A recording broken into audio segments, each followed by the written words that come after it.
우리가 살고 있는 이 세상은 깨어진 상태 가운데 있다 해도 틀린 말이 아니라고 생각합니다. 이 세상은 깨어진 상태로 존재하고 있습니다. 우리 개인들이 깨어진 상태에 있음을 보여주는 좋은 증거는 상처들입니다. 많은 사람들이 상처를 호소하는 것을 보게 되면 그 존재의 어떤 부분이 깨어졌음을 우리가 발견할 수 있습니다. 많은 가정이 실제로 깨어진 상태에 있고 겉으로 보기에는 건강하게 보여도 그 속살을 들여다보면 깨어지고 상처나고 스크래치된 그런 모습을 가지고 있음을 보게 됩니다. 나라들이 깨어져 있습니다. 나라들끼리 꼭 충돌해서 그냥 사람의 힘으로 할 수 없는 전쟁이 일어날 것 같은 위험한 상태에 있는 것을 봅니다. 온 세계가 끝없이 불안한 상태를 이어가고 있습니다. 왜 세상의 모든 것이 이런 상태 속에 있을까요? 왜 개인과 가정과 나라와 온 세계가 이런 상태 가운데 있는가 하는 것입니다. 하나님과 관계가 깨어졌기 때문입니다. 만물의 가장 중요한 대상인 하나님과 관계가 깨어져서 그 하나님과 전쟁 상태에 있기 때문입니다. 세상 사람들은 절대로 그렇게 말하지 않습니다. 세상은 세상의 상태가 이렇게 된 것을 방금 제가 말씀드린 그런 관점으로 보지 않습니다. 그러나 성경은 아주 단호하고 아주 분명하고 아주 명확하게 말씀하는데 이 세상이 깨어진 상태로 있는 것은 하나님과 관계가 깨어지고 하나님과 전쟁 상태에 있기 때문이라고 말씀하고 있습니다. 그것을 잘 보여주는 성경이 지금 우리가 읽고 있는 창세기 16장입니다. 이 창세기 16장에는 아브라함의 가정이 깨어졌다고 소개하고 있습니다. 깨어진 아브라함의 가정을 통해서 하나님과 관계가 깨어지고 하나님과 전쟁 상태에 있으면 인간과 세상과 가정과 우리 개인이 어떻게 되는지를 보여주고 있는 것입니다. 물론 더 근원적으로는 창세기 3장에서 아담과 하와가 선악과를 따먹은 사건을 통해서 말씀합니다. 하나님과 관계가 깨어진 최초의 인간으로 말미암아서 아담의 언약 아래에 있는 모든 인간들이 하나님과 관계가 깨어짐으로써 인간이 깨어진 상태에 있다고 말씀하고 있습니다. 그렇다면 창세기 16장의 배경은 무엇입니까? 아브라함의 가정이 깨어진 그 배경은 무엇이었습니까? 아브라함과 사레의 불신앙과 인간적 계책이 그들이 상상할 수 없었던 문제를 만들어낸 사건을 소개하고 있습니다.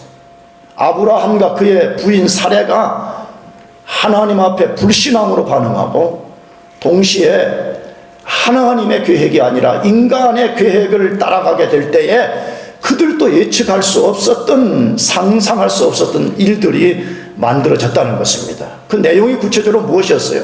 하나님이 아브라함과 사라에게 아들을 줄 것이고 그 아들의 후손이 하늘의 별과 같고 바다의 모래처럼 많게 해주시겠다고 약속을 해주셨습니다. 시간이 점점점 지나도 임신이 되지 않고 자신들의 육체가 점점 쇠약해 가는 것을 보았습니다. 그래서 사레가 아브라함에게 자신의 종인 하갈과 동침해서 아들을 얻으라고 인간적 방법을 제시했습니다. 사레가 자기 남편에게 당신이 내 종 하갈과 동침해서 아들을 얻고 그를 우리의 후사로 삼읍시다 라고 제안을 했습니다. 여러분, 뭘 보여주고 있죠? 지금 두 부부가 1대1로 번갈아서 지금 그러는 거죠. 아브라함이 애굽에 내려가서 위기에 처했을 때는 아브라함이 먼저 인간적 계책을 제시했습니다. 당신은 내 아내라고 하지 말라, 내 동생이라고 하라 라고 계책을 제시했습니다. 지금은 반대로 사레가 후사를 얻기 위해서 아브라함에게 하갈과 동침하여 아들을 얻으라고 인간적 계책을 제시했습니다. 아브라함이 사레의 계책을 받아들였고 하갈과 동침해서 하갈이 임신하게 되었습니다. 이때까지만 해도 아마 두 부부는 그렇게 생각했을 거예요. 그렇지, 우리의 생각이 얼마나 뛰어난가, 우리가 만든 이 계책이 얼마나 탁월한가라고 생각했을 것입니다. 그러나 그런 생각을 갖자 말자 모든 것이 그들의 계책대로 되지 않는 상황을 만나게 되었습니다. 그들이 계획한 대로 안 됐습니다. 잘 보세요. 아브라함이 애굽에 내려가서 사레에게 계책을 제시했습니다. 그대로 될 거라고 생각했습니다. 근데 갑자기 바로라는 왕이 끼어들게 되므로 그들의 계획이 숲으로 돌아가 버렸습니다.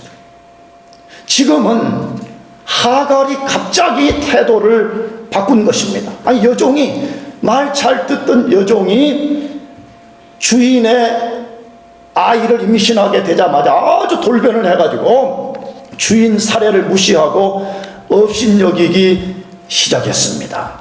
자기들의 계획대로 되지 않았습니다. 이 일로 인해서 사례는 모든 가정의 불화의 원인을 하나님께 돌리며 하나님을 원망했습니다. 이게 대부분 인간들이 하는 수순이잖아요.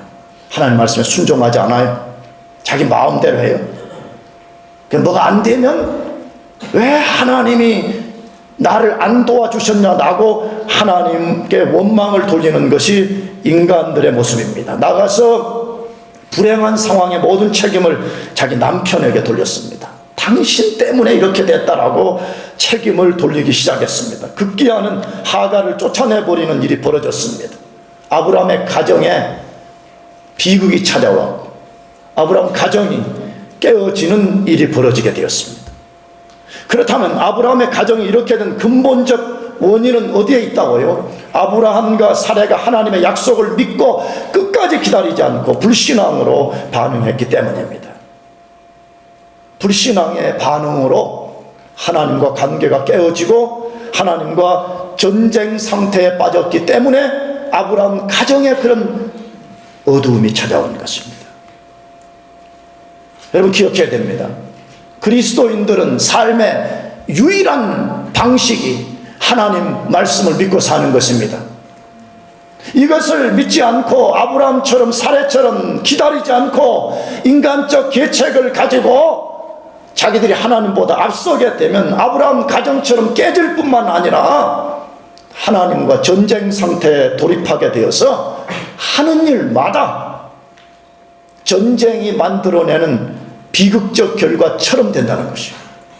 그렇다면 우리 인간들의 문제 혹은 가정의 문제 혹은 이 세상의 문제를 해결할 해결책을 없는가 하는 것입니다. 성경은 놀라운 책입니다. 성경은 인간의 문제 원인을 보여줄 뿐만 아니라 동시에 해결책을 분명하게 보여줍니다. 인간의 문제를 어떻게 해결할 수 있는가 아주 극명하게 분명하게 보여줍니다. 그렇다면 우리 삶의 모든 문제를 해결하는 근원은 무엇입니까? 제일 첫 번째로 문제 해결의 근원은 하나님의 손 안에 있습니다. 우리 개인과 가정과 교회와 이 나라와 온 세계의 모든 문제를 해결하는 소스는 하나님께 있다고 말씀하고 있습니다. 창세기 16장 7절에서 8절 말씀 다시 읽어보겠습니다. 시작. 여호와의 사자가 광야의 샘 곁 곧 술길 샘물 곁에서 그를 만나 가로되 사레의 여종 하갈아 내가 어디서 왔으며 어디로 가느냐. 그가 가로되 나는 나의 여주인 사레를 피하여 도망하나이다. 사레로부터 핍박을 받은 하갈이 핍박을 피하기 위해서 사레로부터 도망하고 있습니다. 어디까지 도망갔다 그랬어요? 술, 길, 샘물 곁까지 갔다 되어 있습니다. 여기는 애국 가까운 애국과 이스라엘 그 변방을 가리키는 지역이었습니다. 술, 길, 샘물 곁까지 도망갔다고 한 것을 보면 하갈은 아마 자기 고향, 자기 고국 애굽으로 도망가고 있는 중이었던 것 같습니다. 하갈은 인간적으로 어떻게 하면 이해가 됩니다. 근데 하갈 속에 뭐가 있어요? 내가 이 주인을 피하여 도망하면 문제가 될 것이라고 생각하고 자기의 옛 고향으로 지금 도망가고 있었던 중이었습니다. 대부분의 사람들도 문제를 해결하는 원리가 하갈과 비슷합니다. 문제로부터 도망치면 된다고 생각합니다. 내가 겪고 있는 현재 이 문제로부터 도망치면 인간의 문제가 해결될 것이라고 생각을 합니다. 우리 인간 최초의 조상인 아담과 하와가 하나님 앞에 범죄한 후에 나무띠에 숨었습니다. 도망갔습니다. 도망가면 해결된다고 생각한 것입니다. 야곱도 형과 문제가 생겼을 때에 바단 아람으로 도망쳤습니다. 도망치면 해결된다고 생각했기 때문입니다. 모세도 애굽에서 사람을 쳐 죽이고 광야로 도망쳤습니다. 도망치면 해결된다고 생각했습니다. 요나도 하나님 말씀에 불순종해서 다시스로 도망쳤습니다. 도망치면 문제가 해결된다고 생각했습니다. 그러나 성경은 단호합니다. 도망은 근본적 문제 해결의 방법이 아니라고 말씀합니다. 도망은 일시적으로는 문제가 해결될 수 있는지 몰라도 근본적으로는 해결될 수 없다고 말씀합니다. 그렇다면 근본적 해결 방법은 무엇입니까? 하나님께 있다고 말씀합니다. 믿습니까? 하나님께 있다고 말씀합니다. 하나님 손 안에만 인생의 모든 난제를 해결하는 솔루션이 있다고 말씀하고 있습니다. 하나님만이 모든 문제를 알고 계시고 문제를 해결할 능력을 갖고 계신다고 말씀하고 있습니다. 오늘 본문에서 그 사실을 잘 보여주고 있습니다. 오늘 도망가는 하갈에게 누가 찾아왔다 그랬죠? 하나님이 찾아왔다. 여호와의 사자가. 여호와의 사자는 하나님인 것입니다. 물론 신학자들은 선제하신 성육신으로 오시기 전에 예수 그리스도라고 말하는 사람들이 하나님을 그렇게 지칭하는 것입니다. 도망가는 하갈에게 하나님께서 찾아오셔서 그를 만나주신 것입니다. 왜 도망가는 하갈에게 하나님이 찾아와서 그렇게 해주신 것입니까? 하나님이 어떤 분인가를 이해하는 것이 필요합니다. 하갈의 모든 고통을 알고 계셨기 때문이었습니다. 오늘 16장을 읽어보게 되면 하나님이 이스마엘을 주셨을 때에 그 이름을 이스마엘이라 하라. 하나님이 들으신다 그 말이거든요. 하나님은 인간의 모든 고통을 알고 계신다는 거예요. 개인이 고통 중에 있든지 국가가 고통 중에 있든지 가정이 고통 중에 있든지 하나님은 그 고통의 소리를 다 들으시고 다 아시는 분이라는 게, 하나님은 하갈이 주인에게 어떻게 이용을 당했으며 무엇 때문에 그가 핍박을 받았으며 무엇 때문에 그가 지금 도망 중에 있는가, 하나님이 모든 것을 다 알고 계셨기 때문에 하갈에게 찾아오시는 것이에요. 하나님께 숨겨진 것은 아무것도 없습니다. 제가 대학부에게 자주 말씀드려요. 하나님께 알려지지 못하는 것 아무것도 없습니다. 하나님이 안 계신 곳 없습니다. 하나님 온 우주 안에 충만하게 거하시고 우리의 모든 것을 알고 계시는 분입니다.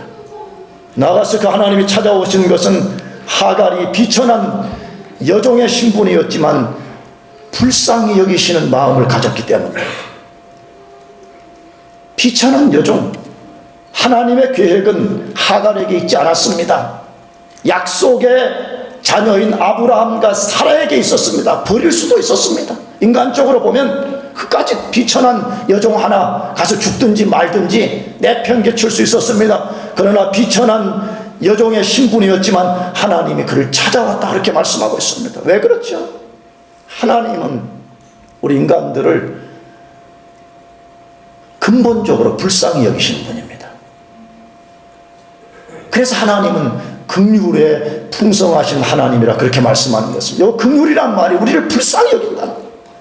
우리를 불쌍히 여기셨기 때문에 그의 아들을 보내신 것입니다. 믿습니까? 우리가 얼마나 비참한 가운데 있는지, 이 비천한 여종 하갈과 같은 상태에 있다는 것을 알고 계셨기 때문에 그가 찾아오신 것입니다. 문제는 인간들이 그 하나님을 거부한다는 것입니다. 하나님 계속해서 너 그 상태로 도망가거나 그 상태로 살면 너는 인생이 불행해진다. 너는 인생의 문제를 근본적으로 해결할 수 없다고 하나님이 찾아오심에도 불구하고 인간들이 하나님을 거부하는 것입니다. 왜 하나님이 하갈에게 찾아오신 거예요? 도망은 해결 방법이 아니라는 것을 알려주려는 것 때문에 그랬습니다. 그래서 오늘 본문 8절 상반절에 보면 하나님이 하갈에게 질문을 던지셨습니다. 가로되 사레 여종 하갈아, 내가 어디서 왔으며 어디로 가느냐. 여러분, 하나님 몰라서 그러시는 거예요? 하갈이 어디서 왔다 어디로 가는지 몰라서 하나님이 질문을 던지신 거예요? 그거 아닙니다. 성경은 이걸 계속 반복적인 기법으로 보여주는 거잖아요.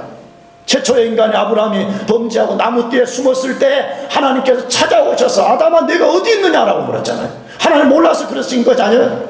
지금 너의 정체성을 잘 생각해 보라는 거예요. 아담 너가 어디에 있어야지 정상이냐는 거예요. 아담 너가 왜 거기 나무 뒤에 숨었냐는 거예요.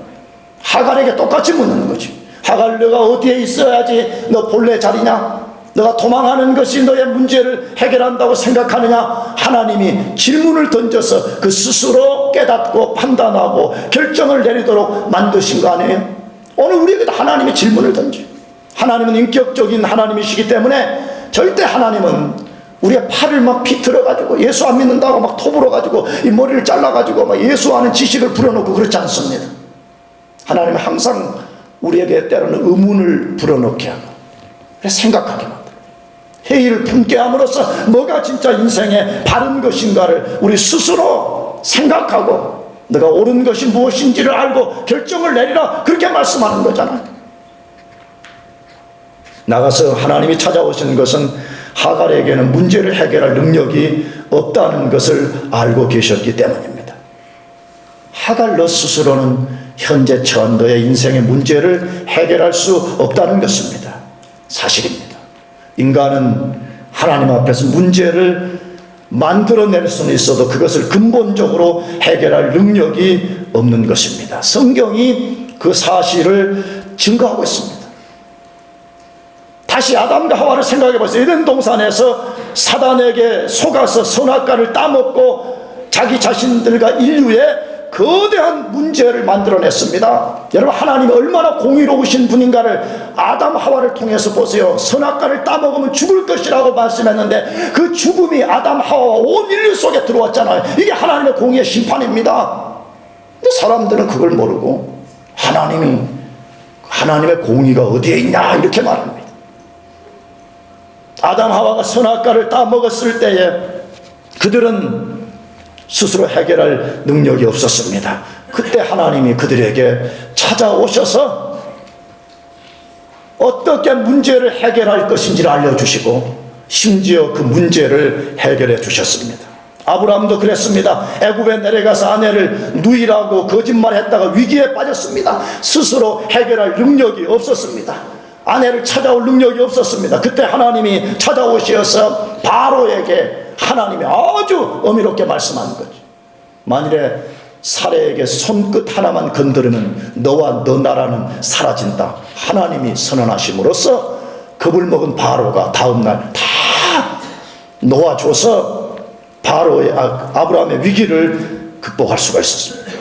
본문에서도 그것을 잘 보여주고 있지 않습니까? 아브라함과 사례가 문제를 만들어냈지만 스스로 해결할 능력이 없었습니다. 쫓아내는 것이 그들이 할 수 있는 전부였습니다. 그때 하나님이 찾아오셔서 아브라함 가정에 깨어진 문제를 해결해 주셨습니다.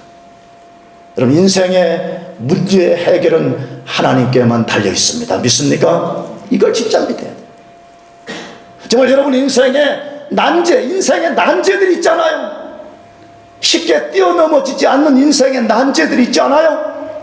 그 난제를 극복하는 유일한 솔루션은 하나님 손에 있다는 것을 믿어야 됩니다.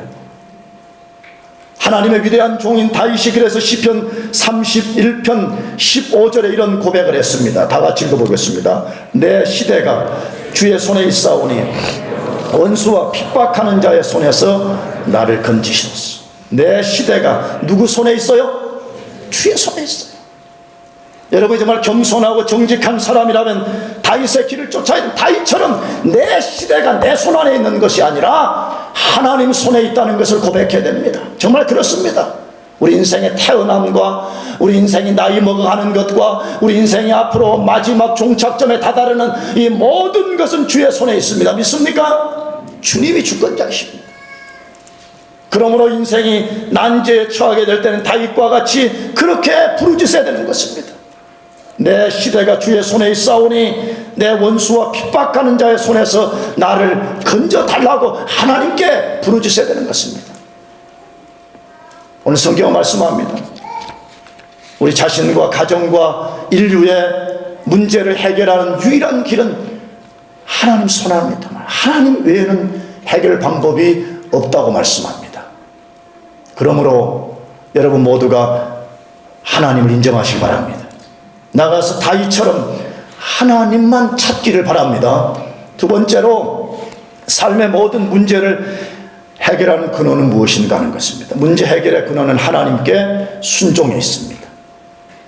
문제를 해결하기 위해서는 하나님 말씀에 순종하라고 말씀합니다. 하나님 말씀에 순종하라고 말씀합니다. 창세기 16장 9절 다 같이 읽어보겠습니다. 시작. 여호와의 사자가 그에게 이르되 내 여주인에게 돌아가서 그 수하에 복종하라.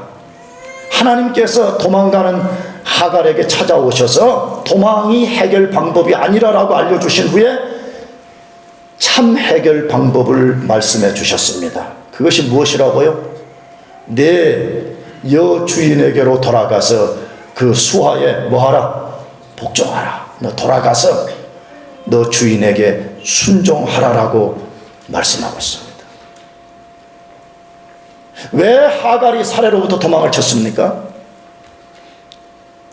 우리가 그냥 보면 핍박을 피했습니다. 그러나 저 깊이 들여다보면 하갈이 아브라함의 아이를 잉태한 것을 알고 교만해져서 주인을 멸시하고 불순종한 것 때문이었습니다. 원래 비천한 종으로 있을 때는 감히 여주인의 얼굴 하나도 제대로 쳐다볼 수가 없었는지 모르지요. 그런데 주인의 아이를 임신하고 나서 돌변한 것입니다. 자기의 위치를 알지 못하고 교만해져서 주인을 멸시하고 계속해서 주인에게 어게인스트하는 삶을 살게 된 것입니다. 이 성경을 보면 아브라함과 사레가 하갈에 대해서 잘못한 것들이 분명히 있었습니다. 아브라함, 사레 둘 다 하갈에 대해 잘못한 것이 분명히 있었음을 우리는 몇 주 전 설교에서 보았습니다. 그러나 하갈도 잘못한 일이 있었던 것입니다. 자기 신분 망각한 것입니다. 자기 자리 지키지 않은 것입니다. 그래서 하나님께서 지금 하갈에게 너의 본래 자리로 돌아가라고 명령하신 것입니다. 너 본래 자리, 너 원래 종의 자리에 있으면서 너 주인에게 순복했던 그 자리로 돌아가라라고 말씀하고 있습니다. 인간의 불행은 어디서부터 시작된다고 생각합니까? 인간의 진짜 불행이 먹을 것이 없는 것이에요. 우리가 공부를 더 많이 안 해서 불행한 것이에요.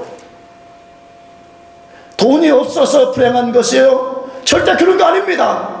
우리가 아주 공부 못한 우리보다 옛적 사람들도 아주 행복지수가 높게 잘 살았습니다. 인간의 진짜 불행은 자기 자리를 지키지 않는 데서부터 출발합니다. 하갈처럼 주인 아래서 복종하고 순종하고 주인을 섬기며 살아야 되는데 교만해져가지고 자기 신분을 망각하고 자기 자리를 이탈하게 되는 데서부터 불행이 출발한 것입니다. 성경을 다시 보세요. 아담이 그랬습니다. 하나님이 에덴 동산에 선악과를 심어놓고 그 따먹지 말라고 한 이유가 뭐예요? 무슨 선악과 하나님 혼자 드시려고 그런 거예요? 그런 거 아닙니다. 하나님이 선악과를 너가 늘 쳐다보면서 너의 신분을 기억하라는 거예요. 너는 창조주가 아니라는 거예요. 너는 피조물로서 창조주인 하나님을 의지하고 살아야만이 너 존재가 유지될 수 있다는 거예요. 너가 그걸 보면 너의 신분을 늘 기억하라. 너의 자리를 망각하지 말라는 것이. 아담이 손을 내밀었어. 선악과를 따먹었습니다. 무슨 이야기죠? 나는 하나님이 정한 자리에 있지 않겠다. 나는 하나님이 주신 신분으로 살지 않겠다. 나도 이제 하나님처럼 되겠다고 한 것입니다. 그러나 선악과를 따먹는 순간에 하나님처럼 된 것이 아니라 비참하게 죄 아래 굴러 떨어져 버렸습니다. 아브라함이 그랬습니다. 하나님이 분명히 약속을 줬습니다. 약속의 땅에 약속의 후손이 올 것이다. 끝까지 이걸 붙들고 기다려라 하는 말씀 못 믿었습니다. 분명히 아들 준다고 하나님이 몇 번씩 약속했음에도 불구하고 그건 못 믿으니까 살해의 제안을 받아들이고 하갈과 동침함으로써 하나님이 그만 자리에 넘어간 것이에요. 하나님이 정한 자리를 이탈하게 되는 데서 불행이 찾아오는 것입니다. 오늘날 사람들이 그렇게 하고 있습니다. 오늘 얼마나 많은 사람들이 교만해서 조금만 뭐가 잘 되면 하갈처럼 말해요. 조금만 뭐가 잘 되면 교만해서 자기의 본래의 신분을 망각하고 본래의 자리를 이탈하게 됨으로 해서 불행을 몰고 오는 것입니다. 그래서 하나님은 하갈에게 내 주인에게로 돌아가서 복종하라고 하신 것입니다. 내 주인에게 돌아가서 복종하라고 명령을 하신 것입니다. 여러분, 하나님께 순종하시기 바랍니다. 하나님의 자리를 지켜요. 아멘. 이렇게 믿음으로 사는 거잖아요. 믿음으로 사는 게 뭐예요? 교회 와서 주일날 예배 한 번 드리고 교회당 밖에 나가서 자기 마음대로 사는 거, 그거 하나님 섬기는 거 아닙니다. 예배당 안에 있든지 예배당 밖에 있든지 하나님의 명령에 순종해서 사는 것, 내 본래의 자리를 잘 지키고 사는 것, 그것이 하나님 섬기고 사는 것이에요. 그런데 하갈에게 하신 명령은 하갈에게만 주신 명령이 아님을 우리가 알아차릴 수 있습니다. 하갈을 통해서 아브라함과 사레에게도 명령을 주신 것이었습니다. 어디서 그것을 알 수가 있어요? 이 본문을 끝까지 읽었지만 하갈이 하나님 말씀에 순종해서 주인에게 돌아왔습니다. 여러분, 돌아왔을 때 왜 돌아왔는지 이유를 말했겠어요? 안 했겠어요? 했겠지. 내 도망가다가 하나님을 만나고 하나님께서 내 주인 사레에게로 돌아가라, 그래서 저가 돌아왔습니다 라고 말했습니다.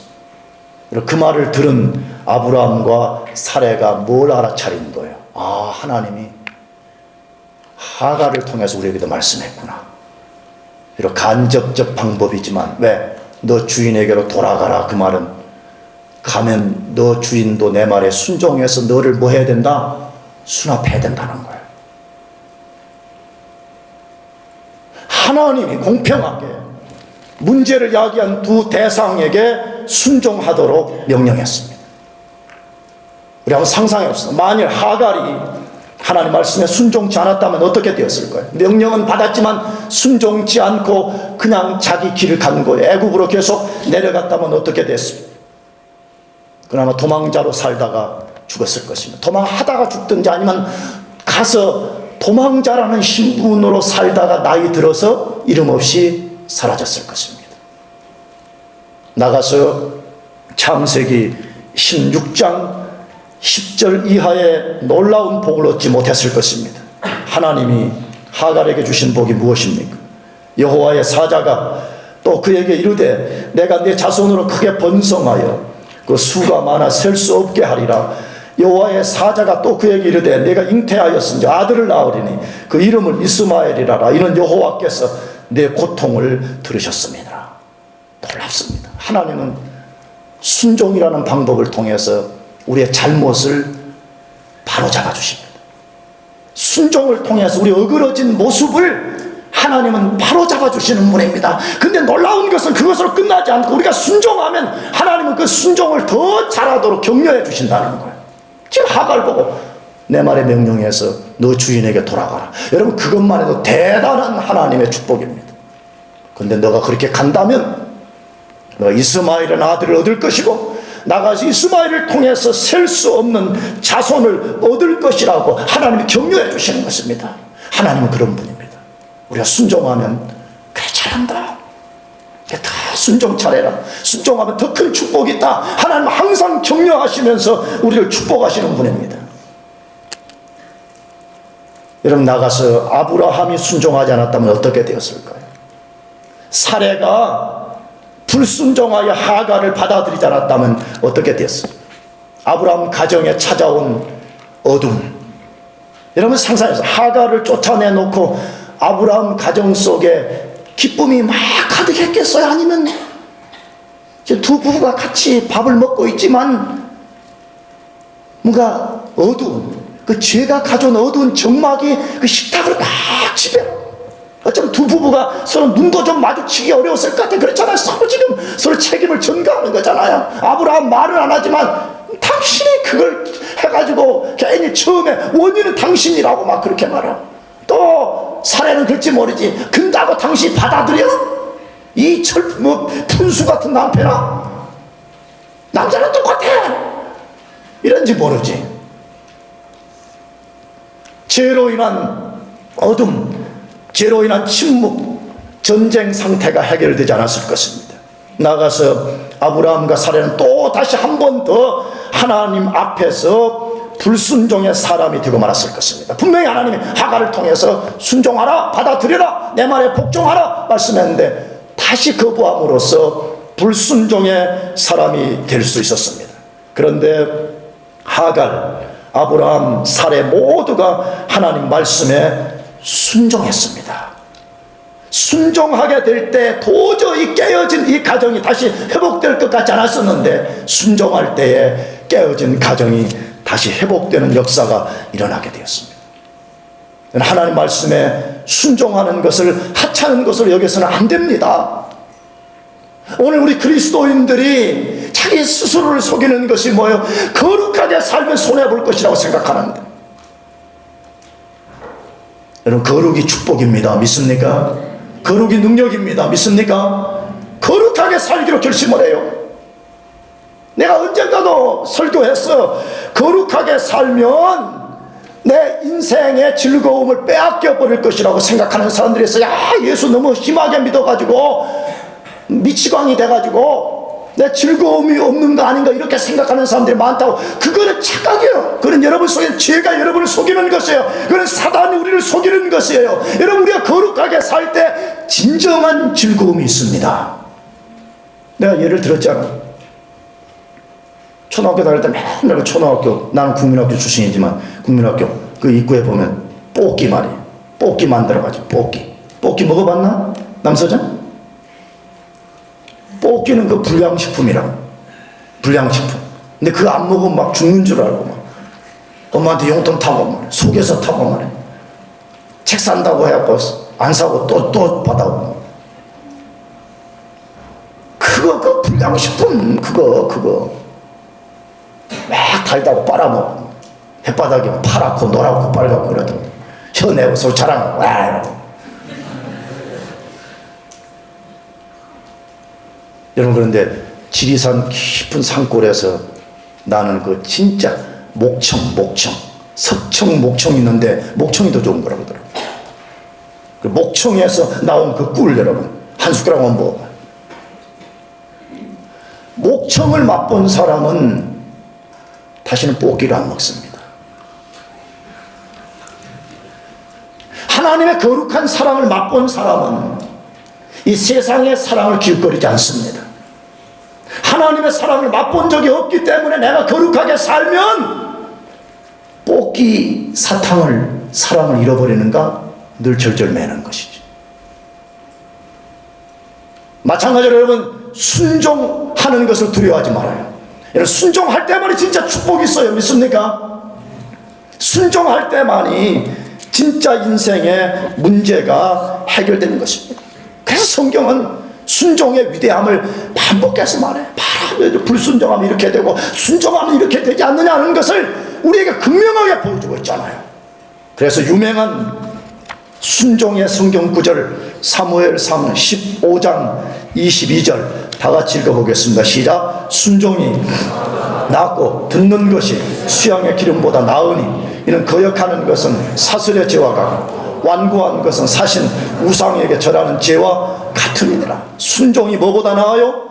제사보다 나아. 듣는 것, 하나님 말씀을 집중해서 잘 듣고 그 말씀에 순종하여 사는 것이 수양의 기름보다 낫다 그래. 만일에 듣지 않고 거역한다면 사슬의 죄와 같다.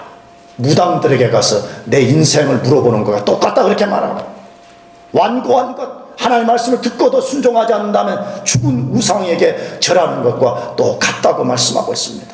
사랑하는 교회 여러분, 하나님께 순종만이 인생의 문제를 해결할 수 있습니다. 하나님 말씀에 순종하기를 바랍니다. 순종의 자리로 돌아가요. 마지막 세 번째로 우리 인생의 삶의 문제 해결의 근원은 어디에 있는가 하는 것입니다. 문제 해결의 근원은 하나님의 섭리에 있습니다. 이 섭리라는 말이 조금 이해 안 되면 하나님의 도움 속에 있습니다. 하나님이 도와주셔야만이 문제를 해결할 수 있습니다. 창세기 16장 13절 이하의 마지막 한번 같이 읽어보겠습니다. 시작. 하갈이 자기에게로 이르신 여호와의 이름을 감찰하시는 하나님이라 하였으니 이는 내가 어떻게 여기서 나를 감찰하시는 하나님을 배웠는고 함이라. 이러므로 그 샘을 부엘라 헤로이라 불렀으며 그것이 가데스와 베레 사이에 있더라. 하갈이 아브라함의 아들을 낳으며 아브라함이 하갈에 낳은 아들을 이름하여 이스마엘이라 하였더라. 자, 방금 이 말씀은 무엇을 보여주는 것입니까? 문제를 일으킨 두 당사자들이 하나님 말씀에 순종하게 될 때 어떤 결과를 가져왔는지를 보여주고 있습니다. 하나님의 명령을 받은 하갈은 자신의 모든 것을 알고 문제의 해결 방법을 알려주신 하나님께 감사해서 그 하나님의 이름을 감찰하시는 하나님, 엘로이, 히브리어로 엘로이, 하나님은 엘로이입니다, 이렇게 찬양한 후에 본래 자리로 돌아갔다, 그렇게 되어 있습니다. 반대로 아브라함은 하나님의 명령에 순종해서 돌아온 하갈을 받아들이고 시간이 지나서 하갈이 아들을 낳고 그 이름을 이스마엘이라 해서 아브라함이 그 아들을 양육했더라, 그렇게 되어 있습니다. 순종의 결과가 무엇인가를 지금 보여주고 있는 것입니다. 그런데 여러분, 여기서 우리가 문제를 일으킨 두 당사자들이 하나님 말씀에 순종할 때 얼마나 많은 갈등을 했을까 한번 상상해 봅시다. 그들도 우리가 똑같은 인간이었습니다. 우리가 어떤 순종하려고 할 때 아무 생각 없이 그냥 쉽게 되는 거 아니잖아요. 갈등하고 주저하고 이렇게 하면 될까? 혹시 내가 이렇게 하는데 또 이러면 어떨까? 온갖 생각을 하잖아요. 그렇다면 하갈과 아브라함 편에서도 당연히 그런 갈등을 가졌을 것입니다. 그 다음 먼저 우리가 하갈 쪽에서는 어떤 갈등을 했겠어요? 하갈은 약자요 피해자였기 때문에 아마 이런 생각했겠죠. 만일 내가 돌아간다면 주인이 받아줄까? 받아주긴 하는데 도로 내가 핍박받는 거 아닐까? 아마 그런 생각했을 것이에요. 반대로 아브라함 쪽에서는 뭐라고 했겠어요? 진짜 만약 혹시 하갈이 돌아온다면 우리가 받아줘야 되는가? 아니면 갈등 없이 살 수 있을까라는 생각을 했을 것입니다. 어쩌면 이 두 당사자를 이런 생각들이 순종을 방해하고 순종을 두렵게 만드는 것들이었을 것입니다. 그런데 두 당사자들이 하나님 말씀에 순종하게 될 때 그런 걱정은 깨끗이 사라졌습니다. 더 이상의 핍박도 받아주지 않는 거절, 그런 것 없었습니다. 다시 회복된 가정이 되었다라고 성경이 말씀하고 어떻게 이것이 가능했습니까? 어떻게 순종을 주저하게 하는 상황이 있었음에도 불구하고 이것이 가능했을까요? 하나님이 배후에서 섭리해 주셨기 때문입니다. 하나님이 도와주신 거예요. 하나님은 절대 우리 보고 순종할 때 너 힘으로 가서 해보라고 하지 않습니다. 하나님의 명령을 하시고 우리가 순종하면 보이지 않는 하나님의 손길이 우리를 도와주십니다. 그걸 하나님의 섭리라고 합니다. 믿으시기 바랍니다. 여러분, 우리도 많이 주저가 생기잖아요. 하나님 말씀에 순종하게 될 때에 진짜 이게 가능할까?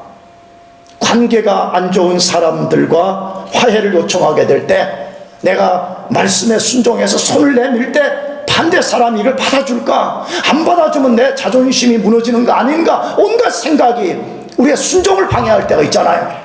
그러나 우리가 하나님 말씀에 순종한다면 그 배후에 하나님의 섭리가 있음을 믿어야 됩니다. 생각해 보세요. 논리적으로.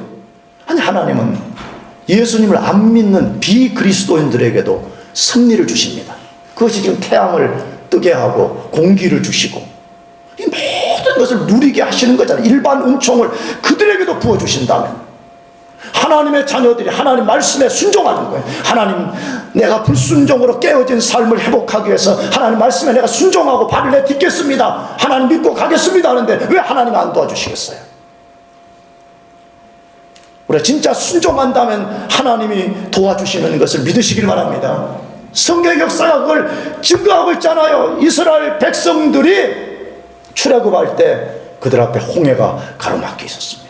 뒤에 내국 군대가 쫓아왔습니다. 두려웠습니다. 이제 우리는 죽었다. 그때 하나님 뭐라고 말씀해요? 잠잠하라. Be still. 잠잠하라. 그때 하나님께서 이스라엘 백성들을 향해서 명령했습니다.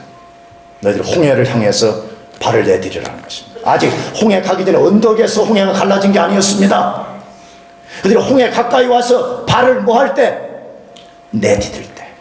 근데 하나님 말씀 순종할 때에 홍해가 갈라졌습니다. 요단강을 갈라진 것도 똑같은 원리였습니다. 이스라엘 백성들이 요단강 앞에 섰습니다. 갈라지지 않았습니다. 하나님 명령했습니다. 발을 내디뎌라. 순종할 때 요단강이 갈라지는 역사가 일어났습니다. 여리고성이 무너지는 것도 이스라엘 백성들이 다 이 한 바퀴 돌 때 무너진 게 아니었습니다. 하나님 말씀에 온전히 순종해서 돌 때에 여리고성이 무너졌습니다. 순종이 능력입니다. 순종이 문제 해결의 방법입니다. 순종하면 하나님이 도우시는 것을 믿으시기 바랍니다. 정말입니다. 사실 우리가 정말 하나님 말씀을 믿고 순종한다면 하나님은 반드시 그의 전능한 능력의 손을 펴셔서 우리 삶의 섭리를 나타내셔서 순종하는 백성들을 이기게 하시고 삶의 문제를 해결해 주실 것입니다. 여러분 꼭 하나님만 의지하고 하나님 말씀에 순종하고 믿음으로 발을 내딛기를 바랍니다. 기도하겠습니다. 다 같이 자리에서